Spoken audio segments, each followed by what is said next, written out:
Ladies and gentlemen, Josh Sanch here. Welcome back to the Bodybuilding News Network for another daily installment of Bodybuilding Daily, where we talk about all things hot topic and trending in the world of bodybuilding. 3 p.m. Pacific, right? Pacific Standard Time. Again, thank you for stopping in and watching another installment. In this episode, it's going to be dedicated to the men's open bodybuilding division for this year's 2023 Texas Pro.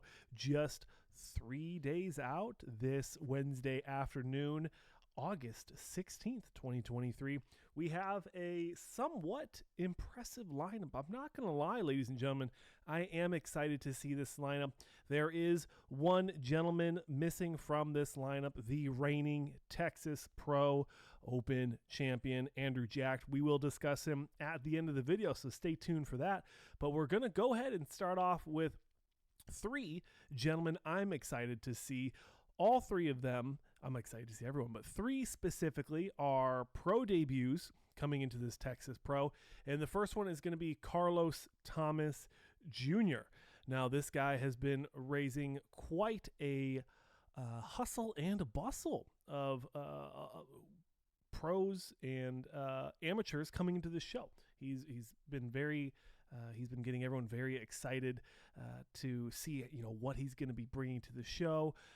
What level of conditioning he's going to be bringing is going to be my big question mark.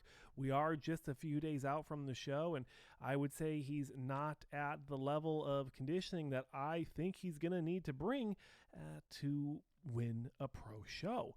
Now, that's not to say it's not possible. He could absolutely perfect the conditioning in just a few days and really dry out and really suck down and bring in that level of detail that I think he's going to need, especially, words are hard today, especially when we look at the back area, the back development. He's got a lot of back muscle, the back double, back lat. But the level of detail I think he's going to need to beat some of the guys. Words are really hard today. This is the second time I've been recording this video because audio got jacked up. He's going to need a lot of work. He's going to need to bring a lot of conditioning to win this show. He has the shape. He's got the structure. He's got the muscle density, but he needs the separation, and he needs the detail, and that detail is not going to show, especially for a young pro coming into his pro debut. It's not going to show if the conditioning's not there. So that, in my opinion, is what Carlos Thomas Jr. needs to do to win the Texas Pro. Do I think it's possible? Absolutely. I think a lot of the other channels are downplaying Carlos Thomas Jr.'s ability to win this show, and I absolutely think that he can. Next up, we have Jonathan Withers, another pro debut coming into the show. Another guy.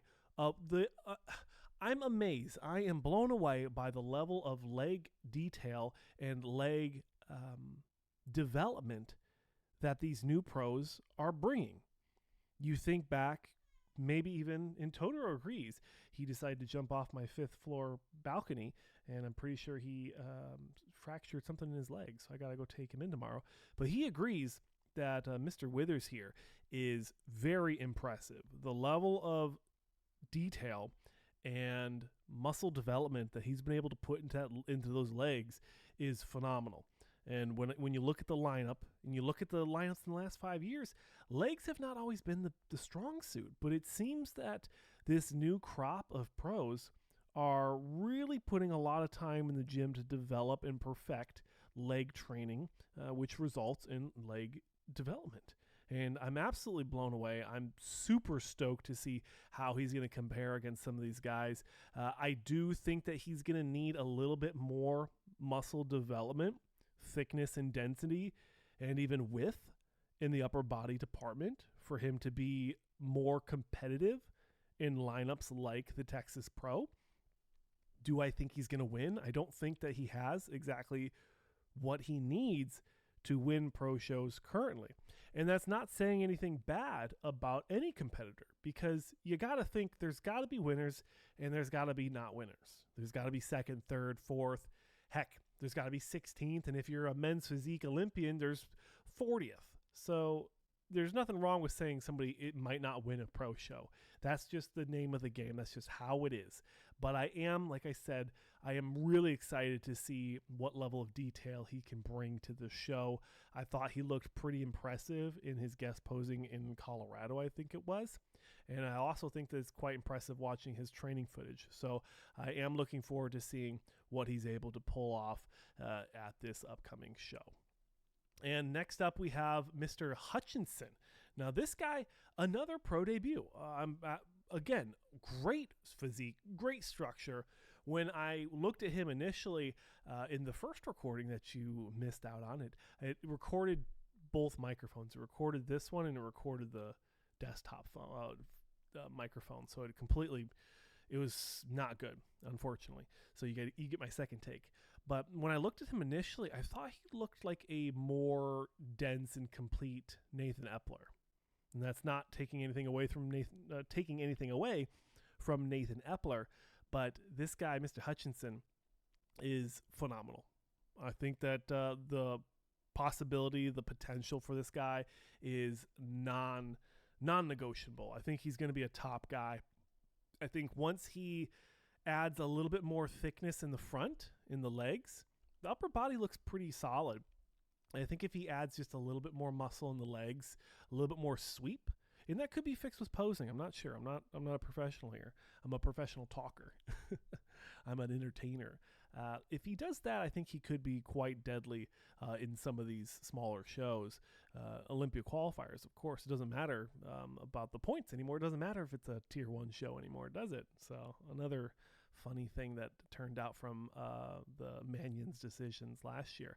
Now, I also thought that he would be an interesting comparison next to Justin Rodriguez. Now, he doesn't have as much juicy delts as Justin does, and he might not be as complete as Justin, but the flow of the physique really did remind me of Justin Rodriguez, and that guy, he's a pro show winner, so that's got to be a compliment. In my books, that is a compliment. Call me crazy if you think that that's an insult, but I think he looks good. I think that he could be quite deadly in a couple years' time, but I do wish him the best of luck on his pro debut. I think he's going to have a heck of a fun time doing it. Moving into the two deadly guys I think are going to be battling it out along with Carlos Thomas Jr. is Hunter Labrada, and then we'll talk about Andrew Jacked in the conclusion of the video. If you made it this far, thank you for watching. Please like, comment, and subscribe. Comment. Continue the conversation in the comment sections below. It does help the channel grow. Now, when we look at Hunter, this is what I said in the first one. I'm going to dumb it down because some of y'all get really offended when I critique Hunter Labrada. He's only showed up in shape once. You think of all the shows he's done, all the Olympias he's done, and he's shown up in shape where we were impressed once. And that was at the Tampa Pro. So if I was a betting man, if I was someone who put money down on bodybuilding shows, or if I just gambled in general, I have been in a casino once, and I had pizza, and I had wings, and I had a Fireball whiskey shot. Anywho, if I was a betting man, I would bet that Hunter Labrada is not going to peak perfectly for the Texas Pro. He is going to show up a little watery, and he's going to place third. If I were a betting man, I would say Carlos Thomas Jr. is going to peak enough to squeak out a second place finish. In my opinion, quite a bold prediction. And that leaves none other than the reigning 2022 Texas Pro Men's Open Bodybuilding reigning champion, Andrew Jacked, to come in and absolutely blow us away. He's had a year, not a complete year of off season, but he has had a year to grow. He's had since the Arnold Classic I was there, I would think I would remember, but it's been a very long year. March, I believe, the first week of March. He's had all that time in the off season to get ready for the show, to put on more size, and I absolutely think that it is something that he can do. I think that when you look at these two gentlemen that are pushing him, when you look at Hunter Labrada and Carlos Thomas Jr., I just don't think it's there.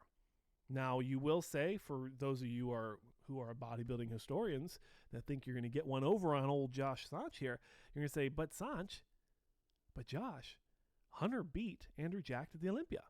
And I don't know if that's daddy money or not, or if he truly is as impressive as his scorecard history shows.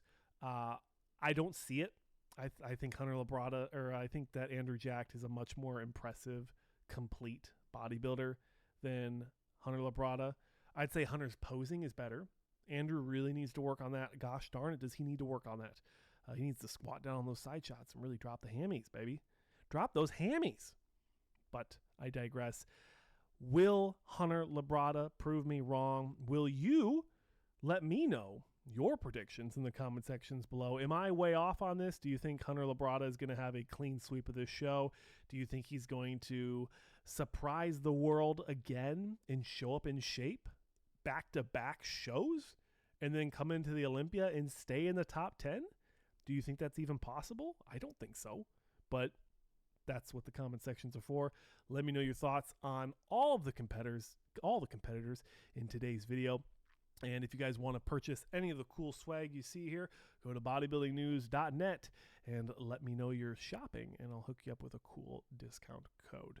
But that's it. I'm your host, Josh Sanch, here on the Bodybuilding News Network. Thank you for watching, and I'll see you tomorrow, 3 p.m. Pacific Standard Time, for your daily installment of Bodybuilding Daily here on the Bodybuilding News Network. Thanks for watching. I'll see you later.